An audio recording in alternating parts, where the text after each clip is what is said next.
ഗോപാൽജി, ഗോപാൽജി,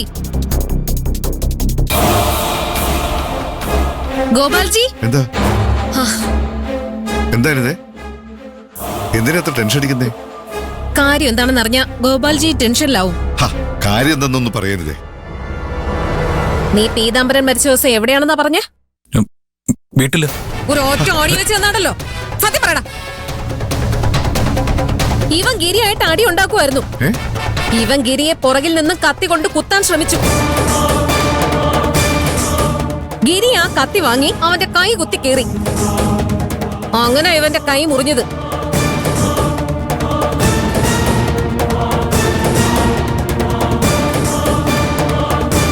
ഫലത്തിൽ ഇവൻ കാരണം ഗിരി പീതാംബരനെ കൊന്ന കേസിൽ നിന്ന് രക്ഷപ്പെടും.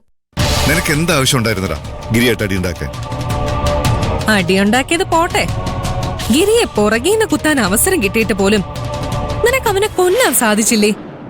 ഓ, എന്തൊരു തോൽവിയാടാ. നിങ്ങൾ വെറുതെ ടെൻഷൻ അടിക്കേണ്ട കാര്യമൊന്നുമില്ല. പോലീസുകാരോട് ഞങ്ങൾ പറഞ്ഞത് സഞ്ജുവേട്ടൻ ഇവിടെ എന്റെ കൂടെ ആയിരുന്നല്ലേ. അത് തന്നെ വീണ്ടും ആവർത്തിച്ചാ മതി.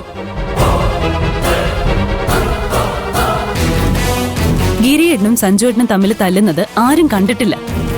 സാക്ഷികളൊന്നും ഇല്ലാത്തതുകൊണ്ട് ഗിരിയേട്ടൻ പറയുന്നതാണ് സത്യമെന്ന് തെളിയിക്കാൻ ഒരു വഴിയുമില്ല.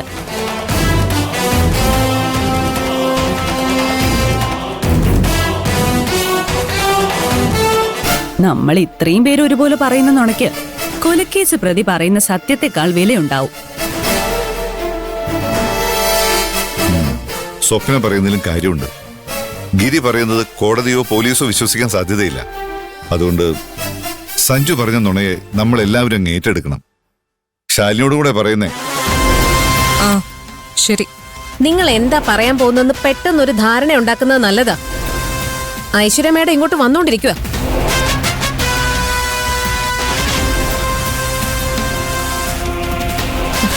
എന്നാ ഞാൻ പോട്ടെ.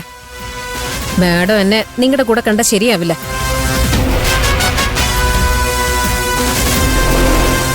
നീ കാണിക്കുന്ന മണ്ടത്തരങ്ങളൊക്കെ കൈകാര്യം ചെയ്യാൻ ഇവളെപ്പോലെ ഒരു ഭാര്യ ഉണ്ടായതേ നിന്റെ ഭാഗ്യവാ.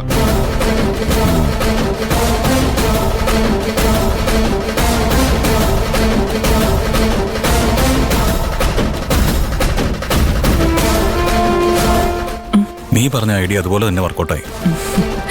നീ ശരിക്കൊരു സംഭവം തന്നെ കേട്ടോ. ഡാഡി പറഞ്ഞ പോലെ നിന്നെ ഭാര്യയായിട്ട് കിട്ടിയത് എന്റെ ഭാഗ്യവും.